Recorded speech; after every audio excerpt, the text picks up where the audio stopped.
नमस्कार दोस्तों, Gurukul of politics पर आपका स्वागत है। मैं हूं आपका दोस्त धर्मेंद्र कुमारी और हमारे साथ मौजूद हैं हम सबके प्रिय डॉक्टर सतीश त्यागी जी। नमस्कार दोस्तों, कल दिल्ली में जो कुछ हुआ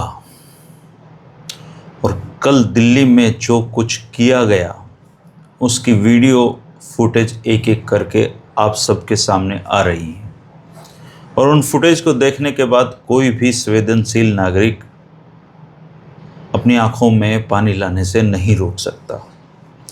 कितना डरावना, कितना विभत्स चेहरा दिल्ली का रहा कल। जो बच्चे केवल अकाउंटेबिलिटी की बात करने दिल्ली गए थे, उनको दिल्ली की जालिम सरकार ने बेरहमी से पीटा। ऐसे ऐसे वीडियो भी आ रहे हैं कि पुलिसकर्मी महिलाओं को, बच्चियों को लाठी से धकेल रही हैं। ऐसे वीडियो आ रहे हैं कि जिससे में सीधा मार रहे हैं। ऐसे वीडियो आ रहे हैं कि जो पुलिस वाले दिखाई ही नहीं दे रहे, वो लड़कों को पीट रहे हैं। ये कैसी दिल्ली है? ये कैसी दिल्ली की सरकार चुन ली है जो ना 700 किसानों की मौत पे रोई और ना हजारों बच्चों की पिटाई पे उफ तक की इन्होंने। क्या भारतीय जनता पार्टी से जुड़े हुए लोगों का एक सूत्री मकसद ये बन चुका है कि इस देश का चाहे कितना भी पतन हम कर दें, हम सत्ता पे बैठे रहेंगे, हम किसी की नहीं सुनेंगे, हम किसी की जवाबदेही नहीं मानेंगे? क्या ये क्रूर चेहरा लेकर नीट एग्जाम के पेपर लीक को महापाप बताने भर से काम चल जाएगा? क्या दिल्ली के सिंहासन के डोलने का समय आ गया है? क्योंकि जिस तरीके से दिल्ली पुलिस ने कल युवाओं की पिटाई की है, उसको देखते हुए तो आज दिल्ली में परिंदा भी पर नहीं मारना चाहिए था। अगर लोग डरपोक डरे हुए होते तो आज दिल्ली के जंतर मंतर पे फिर से लोग नहीं पहुंचते। तो क्या मोदी ने सांप की बौंबी में हाथ दे दिया है?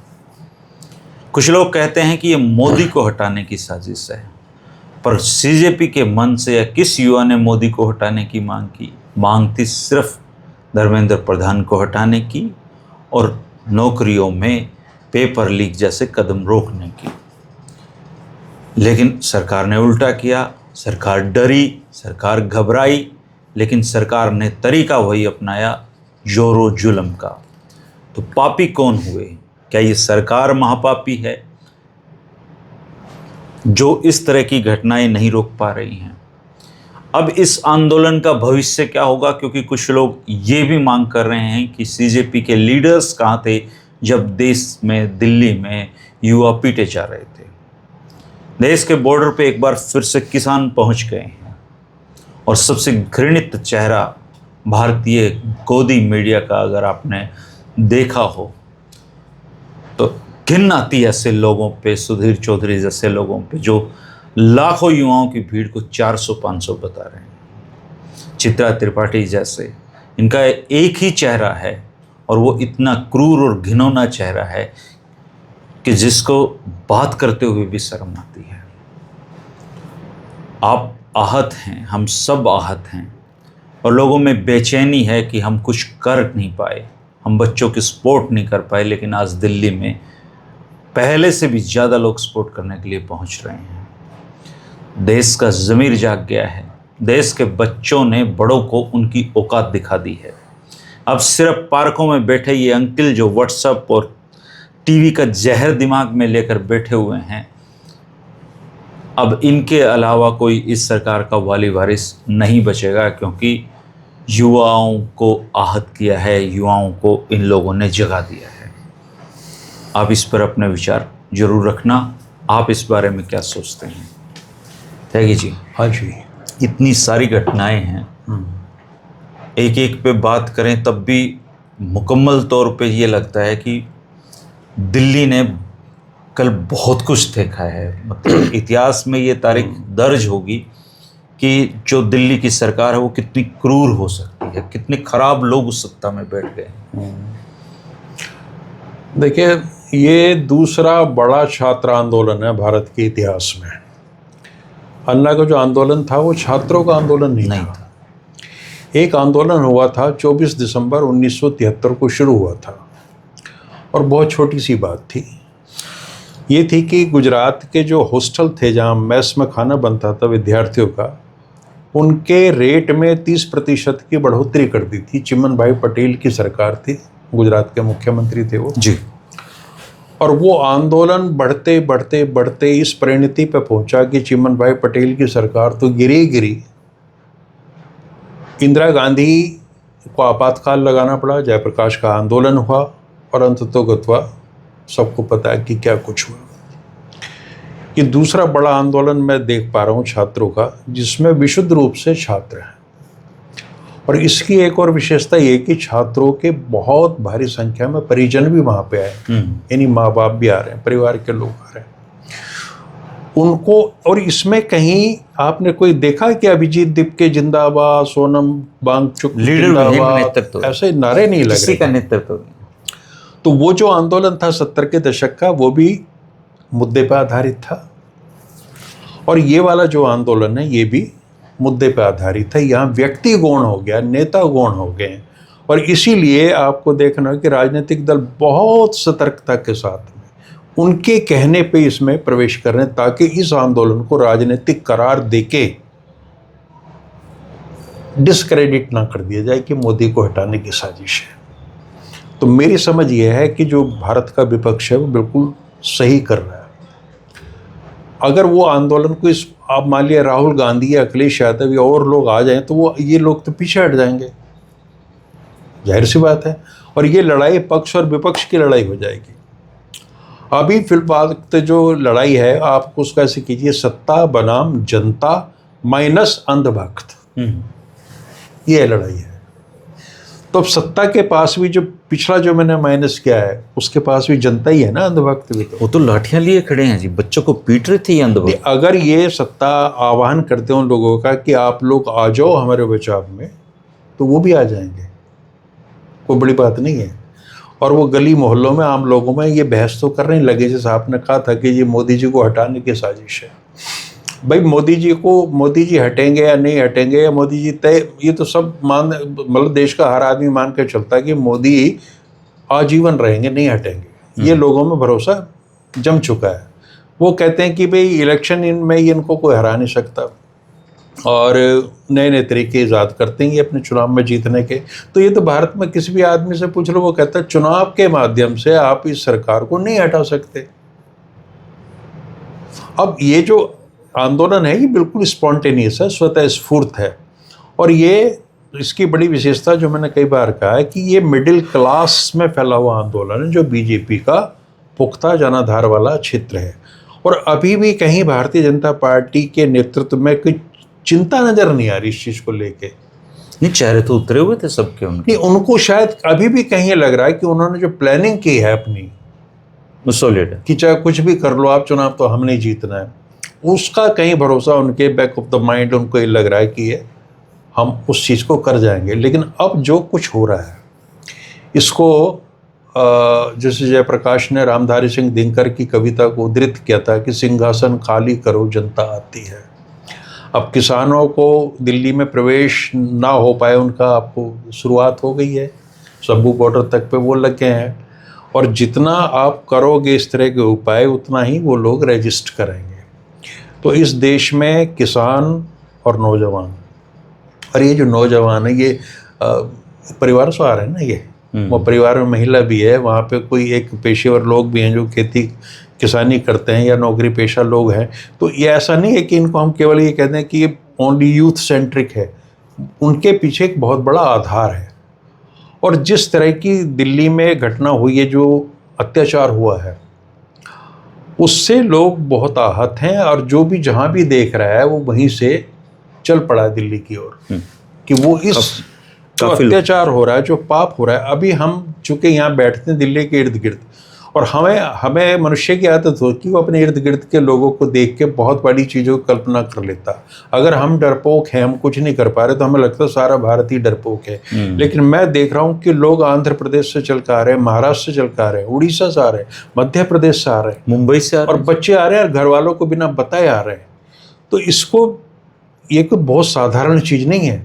मुझे ये लग रहा है कि कोई बहुत बड़ी घटना भविष्य में होने वाली है कि जब देश का जमीर आपने कहा जैसे जागा, अब तो कुंभकर्णी निद्रा में जमीर पड़ा हुआ था देश का, लेकिन जमीर को जगाने में जो बड़ी भूमिका रही है वो सत्याचार की रही है, जो हमारे नौजवानों के भविष्य से खेल रहा था। अब मोदी जी के साथ अभी भी ये प्रश्न उठता है कि साहब लोग अभी भी क्यों साथ हैं, क्योंकि मोदी ड्रीम मर्चेंट है, सपनों के सौदागर है, सपने बेचते हैं। और ये जो अंकल आप बताते हो पार्कों में बैठे हुए, ये तो आखिरी वक्त है इनका। हाँ जी, घरोंडा टोल का वीडियो वायरल हो रहा है। किसान जा रहे हैं तो जाम लगा हुआ है वहाँ पे, तो कोई आदमी उतर के आता है तिलकधारी, वो कहता है ये देशद्रोही क्यों जाम लगा रखा है, ये किसी के भी नहीं, ये किसान है ही नहीं। तो ये जो अपने हकों के लिए मांग उठाएगा, ये देश में 10-12 करोड़ लोग ऐसे हैं बिल्कुल जो उनको आतंकवादी, देशद्रोही, चाइनीज साजिश, पता नहीं क्या क्या कहेंगे। मैंने आपको बताया कि पूरी विचारधारा, चाहे आरएसएस की ही विचारधारा है, इसके 8-9 कारण हैं जो नफरत से जुड़े हुए हैं। अनिवार्य रूप से संघ से जुड़ा व्यक्ति मुसलमान से नफरत करता मिलेगा, ईसाई से नफरत करता मिलेगा, आप कहीं भी देख लेना। वो कम्युनिस्टों से नफरत करता मिलेगा, वो पढ़े लिखे लोगों, समझदार लोगों से नफरत इनके शिक्षा का मूल आधार है। हाँ, वो मजदूरों से नफरत करता है, वो दलितों से नफरत करता है, वो पिछड़ों से, अन्य पिछड़ों से भी नफरत करता है।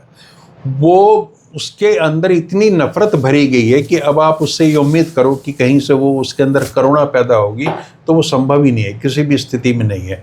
और ये जो हिंदू राष्ट्र का इनका सपना है, हमने पहले भी कई बार जिक्र किया है, इसमें उसी व्यवस्था को ये लागू करना चाहते हैं कि जो वर्ण व्यवस्था के सबसे पहले पायदान पे बैठे लोग हैं वो बाकी सारे लोगों को नियंत्रित करें, उनके उसी तरह की व्यवस्था ये लोग चाहते हैं। कोई आज तक आप ये देखिए कि 100 साल में इन्होंने हिंदू राष्ट्र का कोई मॉडल दिया है कि उसमें क्या कुछ होगा, ये तो बता दो हमें। हिंदू राष्ट्र तो ये है, सदियों से है, लेकिन हमें ये बता दो कि उस हिंदू राष्ट्र में कैसा संविधान होगा।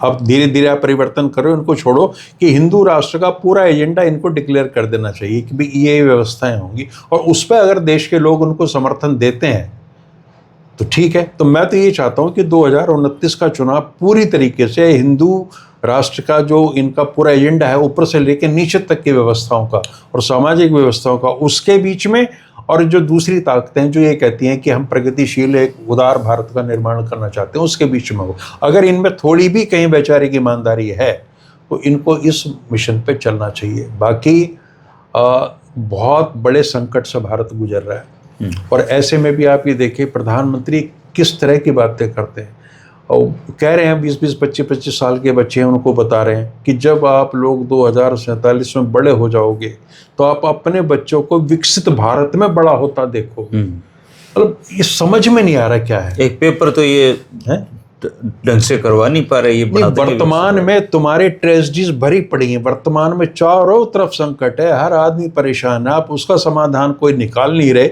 और उसको उठा के 25 साल 30 साल बाद के भारत में रख रहे हो कि और ये कि तुम तो नहीं होगे, हमारे बच्चे, लेकिन तुम्हारे बच्चे उस विकसित भारत में सपना लेंगे। अब अगर कोई मूर्ख, भाई आपको 5 साल के लिए चुना गया, आप सीधे सीधे आप बताओ क्या होगा। देखिए धर्मेंद्र जी, सरकार का काम कहीं भी देख लीजिए, विकसित देश है उनमें क्या काम है, सरकार की जरूरत क्या है। पहली बात तो हमें ये सोचनी चाहिए कि हम अपनी कमाई में से थोड़ा थोड़ा पैसा टैक्स के रूप में सरकार को इसलिए देते हैं कि आप हमको, जब हम घर से बाहर निकलें तो जो सड़कों जिन पर हमें चलना वो ठीक हो, ठीक है, बिजली, सड़क, पानी की व्यवस्था हो, हमारी एजुकेशन और हेल्थ का सिस्टम सारा ठीक हो, 5-6 चीज़ें हैं जीवन की, और हमारा जो आपका भ्रष्टाचार है इन सारी व्यवस्थाओं में वो दूर हो, यानी गुड गवर्नेंस जिसका आप दावा करते हो। अरबों रुपए की बिल्डिंग बना गए सर ये। हाँ, इससे अतिरिक्त अगर सरकार आम आदमी की जिंदगी में दखल दे रही है तो उसकी कोई आवश्यकता ही नहीं है। आप कौन हो ये तय करने वाले कि हमने कहाँ पूजा करनी, कैसे पूजा करनी है, कैसे कपड़े पहनने हैं, क्या करना है, और किन मुद्दों पे हमने आंदोलन करना है, किन पे नहीं करना है। अब इन लोगों को बड़ी परेशानी है, ये कहते हैं कि हम जो कर रहे हैं वो अंतिम सत्य है, इसमें कोई दखल ना दे। तो भैया लोकतंत्र की आवश्यकता ही नहीं है। फिर ये विपक्ष जो चुना गया है, विपक्ष का एक नेता भी है, इसकी आवश्यकता क्या थी, ये है किस लिए। और अब मोदी जी के अब जो पिछले वो आ रहे हैं, कपिल सिब्बल ने जो जारी किया कि उसमें वो आंदोलन का कितना महत्व बता रहे हैं, रेखांकित कर रहे हैं, खुद के वीडियो वायरल हो रहे हैं। हाँ, कि वो कौम मरी हुई कौम है और ये है, और जो वो जवानी क्या है जो उद्वेलित ना हो। तो भैया तुम जब शासन में हो तो जवानी बिल्कुल खामोश होकर बैठ जाए, और जब तुम विपक्ष में हो तो वो जवानी जो भी उस समय तुम्हारा विपक्षी दल है उसको सरकार में उसको खत्म कर दे। तो ये जो दोहरे मापदंड है, इसको लोग धीरे धीरे, मैंने पहले भी कहा था, बीजेपी अपने आप को एक्सपोज कर रही है। और ये जो एक मनुष्य की प्रवृत्ति होती ना कि जब वो सफलता के शिखर पर चढ़ रहा होता वो अपने पतन को देख नहीं पाता। भारतीय जनता पार्टी की वो शुरुआत प्रारंभ हो चुकी है, और ये जो आंदोलन है अब इसमें सरकार चाह के भी कुछ लंबा चौड़ा कर नहीं पाएगी। प्रतिष्ठा का प्रश्न है, धर्मेंद्र प्रधान को आप हटाएंगे नहीं, और हटाते ही एक नई चीज हो, अगर हटा भी दिया तो ये सरकार का इरोजन शुरू हो जाएगा, खत्म होना शुरू हो जाएगा। अब दोनों तरफ खतरा है, और देश की जनता जो है अब आप देख रहे हैं कि वो सड़कों पर आने वाली है। और ऐसा नहीं है कि वो केवल दिल्ली तक केंद्रित रहेंगे। अगर लोगों को बॉर्डर पे दिल्ली पर रोका गया तो मुझे ये लग रहा है कि शायद जिला मुख्यालयों पे या राजधानी जो हो रहे हैं देश की प्रदेशों की, वहाँ पे ये चीज़ें हो जाएंगी, और सारा देश एजिटेशन के मूड में आने वाला है। हालत ये आ गई, मुझे नहीं पता किन कारणों से मोदी जी को संसद के पिछले गेट से निकाला गया, लेकिन इसकी बड़ी रिएक्शन हुई है लोगों में कि जब प्रधानमंत्री सुरक्षित नहीं है। और आज भाजपा के कुछ सांसदों ने मार्च किया है, हंसी आती, तुम किस चीज़ का मार्च कर रहे हो भाई? वो किस बात का मार्च? राजनाथ सिंह और वो अमित शाह चल रहे हैं, पता नहीं क्या, या तो ये दिखाना चाह रहे हैं कि तुम जो करते रहो हम तो यही करेंगे। मार्च का मतलब यही होता है कि हम तुम्हारे खिलाफ है और हम मार्च कर रहे हैं। रेणुका चौधरी ने, धर्मेंद्र प्रधान साथ में खड़ा था, उसने खूब सुनाई है इनको। हाँ, वो बोलती रही थी, वो मैंने देखा। वो रही अब मीडिया की बात, मीडिया को जिस तरीके से वहाँ सही अपमानित कर रहे हैं, इस पर हमें कोई दुख नहीं है रत्ती भर भी, कि वहाँ बैठे हैं 3-4 पत्रकार और उनको लोग कह रहे हैं कि ये गोदी मीडिया है, ये गोदी मीडिया है। और एक और आया था, हालांकि मैं उसमें थोड़ा सा मैं डिफरेंस रखता हूँ। देखिए, जो हमारी फोर्सेज हैं वो सरकार का पालन करती हैं, फोर्सेज आदेश का पालन करती हैं। ड्रेस है, बाकायदा एक ड्रेस है, नेम प्लेट है, सब कुछ है। वो सारी चीज़ें गलत हैं, लेकिन अब धीरे धीरे पता चल रहा है कि दिल्ली पुलिस के ही लोग हैं। ऐसी भी सूचना है। गुंडों की सूरत में क्यों बैठा रखे हैं उन्होंने? ये है कि आप उसको ड्रेस में दाढ़ी बड़ी हुई है, कानों में मोतियां पहन रखी हैं, कानों में बालियां पहन रखी हैं, बड़े बड़े बाल हैं। मार रहे हैं बच्चों को, बगैर किसी कसूर के मार रहे हैं। बड़ी बड़ी बेरहमी से मतलब उनको मारा पीटा गया है। और हालात तो बहुत ज़्यादा, अब उनको ये भी मैंने एक दृश्य वहाँ देखा कि जैसे पुलिस वाले जा रहे हैं तो कुछ लोग खड़े होकर बच्चे कह रहे हैं कि शर्म करो, क्या बताओगे अपने बच्चों को जाके, हैं कि हमने पीटा है। पूछेंगे बच्चे घर पे, तो बच्चे पूछेंगे। अच्छा, बच्चे जो आम आपका पुलिस वाला है उसके बच्चे तो पूछ सकते हैं, इनके जो बच्चे हैं ना, जिनका आपने नाम लिया था, अंजना, ओम कश्यप, इनके बच्चे तो यहाँ पढ़ते नहीं, सुधीर चौधरी, ये तो इतने मतलब जैसे माँ बाप हैं वैसे ही बच्चे उनके। उनको तो एंटी नेशनलिस्ट दिखते हैं सब लोग, इनको छोड़ के सब एंटी। अब लोग ये पूछ लेते हैं, यार इन लोगों ने सब कुछ तो कमा लिया, ये अब अभी किस चीज़ की बात है? एक्चुअल में इन लोगों ने अपने जीवन को इतना महंगा, इतना अय्याशी से भरा बना लिया है कि इनको हर महीने मोटी रकम चाहिए, और वो मिलेगी वहीं से। टाइम्स ऑफ इंडिया ने योगेंद्र यादव दिखा रहे थे, इतना बीभत्स हेडिंग वहाँ का लिया है, ये दिखाने की कोशिश की है कि चंद लोग थे विद्यार्थी जो वहाँ घुस गए थे जाके, और उसमें जो है पुलिस वाले ज़्यादा मारे गए, मतलब उनको ज़्यादा चोट लगी, ये कम घायल हुए, है ना। जबकि सारे देश के जो और अखबार हैं उन्होंने थोड़ा इतना साहस दिखा है। नहीं, दैनिक जागरण ने भी ऐसे ही बिल्कुल सेम किया। हाँ, तो ये लोग जो ना, आप ये देखिए, इनके प्रति समाज, पहले समाज में मीडिया की बड़ी इज्जत होती थी, अब कहाँ है वो? अब चंद लोग बचे हैं जिनकी इज्जत है मीडिया के क्षेत्र में, और वो वही लोग हैं जो इस दमन के, उत्पीड़न के खिलाफ खड़े हैं, जो सवाल पूछ रहे हैं सरकार से और उसकी जवाबदेही सुनिश्चित करने के लिए काम कर रहे हैं। केवल वही लोग बचे हैं। अब ये जो है, देखिए, जयप्रकाश नारायण जी ने यही कहा था कि भाई जो पुलिस है ना, फोर्सेज है, वो या कर्मचारी वो गलत आदेश मानना बंद कर दें। आज क्या स्थिति आ रही है? जनता ये कह रही है कि आप, आज जयप्रकाश नहीं कह रहे, कोई नेता भी नहीं कह रहा, जनता ये कह रही कि तुम ऐसे काम करो, ये नहीं करो। सरकार अगर कोई गलत काम कर रही है तो आप वो गलत आदेश दे रही है तो उसका विरोध करो। ये स्थिति जनता में से आ रही है। इसीलिए मैं ये कह रहा हूँ कि पूरा का पूरा जो माहौल बना है ये सत्ता बनाम जनता माइनस अंधभक्त है। हालांकि राहुल गांधी ने रेजिग्नेशन मांगा है प्रधानमंत्री का और उसका, लेकिन राहुल गांधी पे भी सवाल खड़े हो रहे हैं कि वो प्रोटेस्ट में क्यों नहीं आ रहे। प्रोटेस्ट में उनको नहीं आना चाहिए, उनकी अपनी रणनीति है, पार्टी उनके की लोग तो आ रणनीति है। सकते हैं, कांग्रेसी भी सारे आ रहे हैं तो पवन खेड़ा चले गए और उसके आगे कोई आवश्यकता नहीं है। चूंकि एक बार पॉलिटिकल लोग उसमें घुसे, आप देखें कि अखिलेश यादव ने चुनाव में जाना है अभी बहुत जल्दी 27 में, और उन्होंने अपनी धर्मपत्नी को भी भेजा और अपने सांसदों को भी भेज रहे हैं। उनकी हर राजनीतिक दल की अपनी रणनीति है, अपनी अपनी मजबूरियां हैं। लेकिन राहुल गांधी के यहाँ आते ही इस आंदोलन का चरित्र बदल जाएगा। कल ही आप देखना ये कहा जाएगा कि ये जॉर्ज सोरोस द्वारा फंडेड है सारी चीजें, इनको तो और कहना इसमें है विदेशी चाइनीज शक्तियां फंडेड लगी कर हुई देते हैं। हैं। और ये भी थोड़ा सा देखें कि अब समस्या ये है कि मुझे समझ नहीं आता चाइना को तुम्हारे एग्जाम से क्या लेना देना। ये विदेशी शक्तियां कर नहीं पा रहे, चूंकि अभी तक हमारे देश में परंपरा रही है हमेशा CIA को अमेरिका को कोसने की। अब अमेरिका को तो मोदी जी कुछ कह नहीं सकते, और ना ही उनकी हिम्मत रसिया को कुछ कहने की है कि शीत युद्ध के दौरान जो चीजें होती है ना कोल्ड वार में, कि आप KGB और CIA को करते रहो अमेरिका बनाम, तो वो चीजें जम जाती थी। अब ये बड़ा मुश्किल है। और चाइना का इन्वॉल्वमेंट भी आप करोगे तो आप तो चाइना से भी बहुत ज्यादा डरते हो। तो वो जो वैश्विक शक्तियां हैं जिन्हें आप तथाकथित रूप से कह सकते हो कि वो देश को स्टेबलाइज कर रही हैं, वो सुविधा इनके पास नहीं है कहने की। अब ये भी नहीं कह सकते कि पाकिस्तान करा रहा है। हाँ, ये भी नहीं है लॉजिक, है ना, नहीं है। तो इनके पास तो बचा कुछ नहीं ना किसी भी तरीके का। अब तो इनको कर्मफल वाला सिद्धांत है कि जो इन्होंने करा है बोया है वो लेना है, उसे काटना बाकी। और ये जो धारणा थी ना, अंधभक्तों की संख्या भी धीरे धीरे बहुत कम हो रही है। अच्छा, अब इस आंदोलन का भविष्य क्या दिखता है?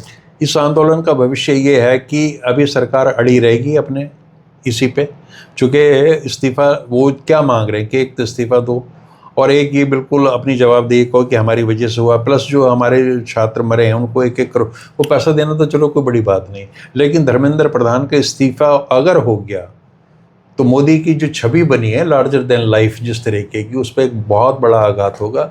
इसलिए मोदी अभी नहीं झुकेंगे, मोदी झुकेंगे भी नहीं, चूँकि अगर झुके तो ये उनकी दूसरी बड़ी हार होगी। किसानों का आंदोलन भी इशू बेस्ड था, 3 कानून तो वापस लेने किसानों से अपना निकालते तो हैं, रोज निकाल रहे हैं। हाँ, तो अब इस मुद्दे पे आके अगर नरेंद्र मोदी, मुझे नहीं लग रहा समझौता करेंगे रत्ती भर, और जब तक वो समझौता नहीं करेंगे देश ऐसी उद्वेलित होता रहेगा, एजिटेट होता रहेगा। लोग भारी संख्या में जहाँ जहाँ उनको मौका मिलेगा, दिल्ली तो दिल्ली नहीं तो इर्द गिर्द जहाँ भी उनको जगह मिलेगी वो अपना रोष प्रकट करेंगे। और अगर ये आंदोलन जिला स्तर पे या कस्बों में फैल गया तो फिर कोई भी सरकार इसको संभाल ले सकती। फिर ये 100 प्याज भी खाएंगे, फिर 100 जूत भी खाएंगे। हाँ, फिर ये धर्मेंद्र वो तो प्रधान कर का ही भी रहे हैं। इस्तीफा लेंगे, खुद का भी देंगे। क्योंकि ऐसे में आप ये देख लो, पता सब माइथोलॉजिकल बातें हैं कि रावण किसी की नहीं सुनता था, लास्ट तक सारा परिवार मर गया। हाँ, खत्म एक कर एक करके जितने वीर थे, और हर एक वीर के जाने पे वो यही कहता था कि मेरा कुछ नहीं होगा, है ना। क्योंकि ऐसे में ना अहंकार इतना जिद्दी बना देता है व्यक्ति को कि वो सर्वनाश के लिए भी तैयार हो जाता है। तो वही स्थितियां हैं, आ रही हैं। पौराणिक ग्रंथों के माध्यम से हमें जो कुछ हमारी शिक्षा दी गई थी वो झूठी नहीं है। एरोगेंस आपको वहीं ले जाएगा जहां आप चले थे। और आम धारणा हम लोग कहते हैं कि अहंकार तो रावण कभी नहीं रहता। सर, कहते हैं कि आंदोलन में हिंसा आ जाए तो आंदोलन खत्म हो जाता है। ये हिंसा किसने फैलाई दिल्ली में? हिंसा देखिए कि आप ये देखो कि ट्रक भर के पत्थरों का कौन ले गया वहाँ, खड़ा कर रखा था। आपने ठीक एक दिन पहले सोनम वांगचुक की गिरफ्तारी से पहले एक बहुत ही काबिल अफसर को वहाँ लगाया, एक को हटाया। अब वो अपनी काबिलियत दिखा रहा है, वो ऐसे लोगों को भेज रहा है जिन पे पुलिस होने का भी डाउट हो है कि नहीं है ना। और वो ऐसी व्यवस्थाएं भी कर रहे हैं कि आप ट्रक में पत्थर भर के रख दीजिए। ये कौन किसके लिए रखें पत्थर? ठीक बात है। तो सरकार की नियति नहीं है कहीं भी बातचीत के जरिए समाधान करने की। सरकार तो टकराव की नीति में है, परिणाम बेशक चाहे कुछ हो। और मजे की बात है पूरे मंत्रिमंडल में और भाजपा में और संघ में कोई चू नहीं कर रहा है। रीड वाला आदमी नहीं है, सब लिटे हैं। जो हिंदुओं के एक्चुअली प्रकार करप्शन को इन लोगों ने इतना मतलब वो बना दिया है कि ये लोग सत्ता से आगे सोच ही नहीं पा रहे कुछ भी। मैं कह रहा हूँ सरकार के पैसे से जेड कैटेगरी सुरक्षा का मौज उड़ाने वाले मोहन भागवत और हिंदुओं के टाइप बताने वाले हैं, और जो सबसे बड़ा एनजीओ अभी ये जो पिट रहे हैं हिंदू नहीं है, वो कहाँ है? वो तो चुप है, बिल्कुल शांत, बोल क्यों नहीं रहे? कोई तो बोले आरएसएस का कोई आदमी, तो कोई तो मार्गदर्शक मंडल है इनका, कहाँ मुरली मुरली जोशी बोल रहे हैं। एक बार कोई अपील अपने अडवाणी जी कर दें, कोई है ही नहीं इनके ऊपर, तो समझाने वाला है कोई नहीं है। जिस व्यक्ति को समझाने वाला कोई ना हो उसका भविष्य आप अनुमान लगा सकते हो। रामी रखवाड़ा जी, रामी रखवाड़ा है, इनका तो राम भी नहीं है एक्चुअली, ये उसका भी चंदा खा गया। वही है ना, हमारा परिवार का कोई ऐसा लड़का है जो न तो बाप दादा की हिम्मत नहीं होती उसको समझाने की, और न कोई परिवार के लोग समझा सकते। अब जो करेगा वही करेगा, जो परिणाम होंगे वो सबके सामने हो जाएंगे। लेकिन देश को ऐसे मोड़ पर ला कर रख दिया है इस समय कि वहाँ से कोई रास्ता दिख नहीं रहा है, सिवाय अंधे कुएं में है कि वायलेंस तो होगी ही। जब इस तरह की चीज़ें होंगी तो उसमें हिंसा का होना तो जायज़ है। तो एक बच्चे को मैं सुन रहा था, बोले हम गांधी के रास्ते पे चल रहे हैं, लेकिन कब हम भगत सिंह के रास्ते पे आ जाएं, हम इस पे मजबूर मत करो। ये जनरेशन नहीं, ये सारे जितने लोग थे, ये अगर पुलिस की लाठी छीन लेते, पुलिस क्या कर लेती? ये जनरेशन जेड है। इन लोगों को ये लगता है हमेशा कि 4 डंडे लगेंगे और आदमी ठीक हो जाएगा। लेकिन मैंने वो जब दृश्य देखा ना कि सर मुझे मारो, मुझे मारो, मुझे मारो, और खून से लथपथ हैं लोग, और वो कह रहे हैं कि हम नहीं झुकेंगे, इसका मतलब देश के नौजवान ने ये तय कर लिया है कि वो कोई ना कोई समाधान निकाल के रहेगा। अभी धर्मेंद्र प्रधान के इस्तीफे की बात हो रही है, आप देखना 2-3 दिन में ये मांग सीधे प्रधानमंत्री के इस्तीफे की होगी। ये तो ये कह रहे हैं बीजेपी वाले मोदी को हटाने, इसीलिए कांग्रेस पार्टी अलग है इन सारी चीजों से, ताकि उस पर ये चस्पा ना हो जाए कि इस सबको कांग्रेस करा रही है और ये फंडेड हो रहा है कुछ लोगों के द्वारा। इस बार जितना मोदी सतर्क रहते थे उससे ज्यादा राहुल गांधी सतर्क है, ठीक है ना। और सदन में उन्होंने बड़ी प्रमुखता से मुद्दा उठाया, लेकिन वहाँ उठाने ही नहीं देते। वहाँ तो आजकल तो स्थगित ही चल रहा है जी, राज्यसभा जल्दी जल्दी स्थगित कर लो। हाँ, वो तो पहले जो प्रश्नकाल प्रारंभ हो गया, अजीब अजीब से प्रश्न आएंगे, लोग उठ के मंत्री कहेंगे जी मैंने जवाब आपकी टेबल पर रख दिया, और सबको पता होता है कि इससे जल्दी निपटो, फिर टू द पॉइंट हम बात करें। और जैसे वो क्षण आता है, ओम बिरला जी कहते हैं कि ये सदन जो है 12 बजे तक के लिए स्थगित किया जाता है। पूरा टाइम 13 अगस्त तक शायद ये चलना, आप देखना इस सत्र में कुछ नहीं होना। सही बात है। ऐसे माहौल में क्या होगा? कुछ नहीं होगा। दोस्तों, ये संकट की घड़ी है, लेकिन जिम्मेदारी की भी घड़ी है। मांग सिर्फ इतनी थी कि अकाउंटेबिलिटी होनी चाहिए और जो जिम्मेदार है उसका इस्तीफा होना चाहिए। लेकिन जब इंसान का बुरा दौर शुरू होता है या इंसान के पाप का घड़ा जब भर जाता है, तो उसको बुद्धि और विवेक से फैसले लेने की क्षमताएं भी कुदरत नहीं देती है। आज के दिन मोदी सरकार के साथ यही हो रहा है। वो गलतियों पे गलतियां करते जाएंगे और एक दिन ये जनता उनका ये गुमान भी तोड़ देगी कि वही सर्वे सर्वा हैं, उन्हीं से ये दुनिया चल रही है। लेकिन बच्चों का आंदोलन, युवाओं का आंदोलन अपनी तरह का अनोखा आंदोलन है। उन्होंने लाठियां खाई, उन्होंने मारपीट सही, लेकिन इसके बावजूद उनका हौसला और जज्बा बड़ों को उनकी हैसियत दिखाने वाला है। नेताओं के बच्चों को कतई फ़र्क नहीं पड़ता नीट लीक हो जाए, कोई और पेपर लीक हो जाए, क्योंकि उनके लिए अरबों रुपए की व्यवस्था बीजेपी के माँ बाप ने कर दी है। कल तक जो लोगों को मांगी हुई साइकिल इनको कोई नहीं देता था, आज वो बड़ी बड़ी लग्जरी गाड़ियों में चलते हैं। पैसे ने इन लोगों का दिमाग ख़राब कर दिया है, इसलिए लोगों की जायज़ मांग भी इनको बुरी लगती है, साजिश लगती है। आने वाला वक्त इन लोगों के लिए बहुत खतरनाक होने वाला है, बहुत कुछ बड़ा घटने वाला है। इस आंदोलन के बारे में आपके विचार हमारे साथ जरूर साझा करना दोस्तों। उन बच्चों को सलाम, उनके माता पिता को सलाम, जिन्होंने ऐसी सोच के बच्चों को जन्म दिया, जो अपनी मांगों को लेके धरना प्रदर्शन करने की अक्षमता रखते हैं, पुलिस की लाठियाँ खाने की अक्षमताएँ रखते हैं। शुक्रिया, नमस्कार। नमस्कार।